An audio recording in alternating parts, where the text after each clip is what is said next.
Perkenalkan, saya Natil Anggraini dengan NIM 21202861211083. Di sini saya akan menjelaskan tentang perbedaan perspektif konvensional versus syariah dari fungsi manajemen diantaranya itu keputusan investasi, keputusan pendanaan, keputusan dividen, dan keputusan zakat perusahaan. Perbedaan pandangan konvensional versus perspektif syariah dalam keputusan investasi. Soal perolehan keuntungan, kalau investasi konvensional pasti menggunakan suku bunga, sementara investasi syariah akan konsen menggunakan sistem bagi hasil. Artinya investasi versi ini bebas dari unsur riba, zarar, dan hal yang merugikan lainnya yang justru diharamkan dalam Islam. Kemudian yang paling penting di awal menjalankan investasi syariah mesti memakai akad, meliputi akad kerjasama, sewa menyewa, dan akad bagi hasil. Sementara kalau konvensional simpel, hanya menekankan kesepakatan tanpa jelas aturan halal atau haramnya.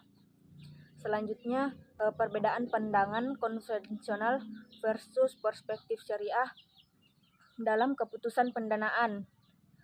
Keputusan pendanaan dalam pandangan konvensional yaitu penghimpunan dana dalam rangka penyaluran dananya memberikan dan mengenakan imbalan berupa bunga atau sejumlah imbalan dalam persentase tertentu. Sedangkan keputusan pendanaan dalam perspektif syariah yaitu usaha yang menjalankan kegiatan sesuai dengan prinsip-prinsip Islam dalam Al-Quran dan hadis. Salah satunya yaitu prinsip mudharabah, yaitu akad yang dilakukan oleh pemilik modal dengan mengelola dana, dengan kata lain keuntungannya berdasarkan bagi hasil.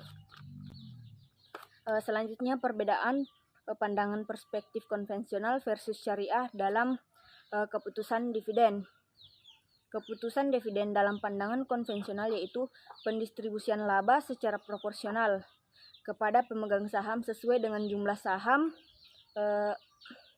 yang dimilikinya dan keuntungan perusahaan yang ditentukan oleh direksi yang kemudian dibagikan kepada pemilik saham, di mana pembayaran dividen ditentukan sesuai dengan jenis saham yang dimiliki. Sedangkan keputusan dividen dalam perspektif syariah yaitu keuntungan atau laba per unit penjualan adalah selisih antara harga pokok dan biaya yang dikeluarkan dengan penjualan dan bagian dari keuntungan usaha yang dibagikan kepada pihak bersyirkah.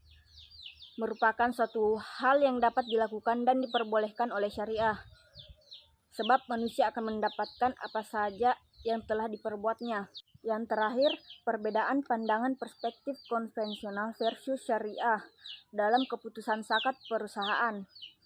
Keputusan zakat perusahaan dalam pandangan konvensional adalah harta yang wajib dikeluarkan oleh badan usaha untuk diberikan kepada seseorang yang berhak menerimanya.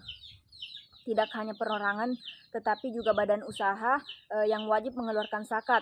Sedangkan keputusan zakat perusahaan dalam pandangan perspektif syariah adalah zakat perusahaan adalah bagian dari harta dengan persyaratan tertentu yang Allah Subhanahu wa taala mewajibkan kepada pemiliknya untuk diserahkan kepada yang berhak menerimanya dengan syarat tertentu dan diberikan kepada yang berhak menerimanya sesuai dengan syariat Islam. Sekian dari saya. Assalamualaikum warahmatullahi wabarakatuh.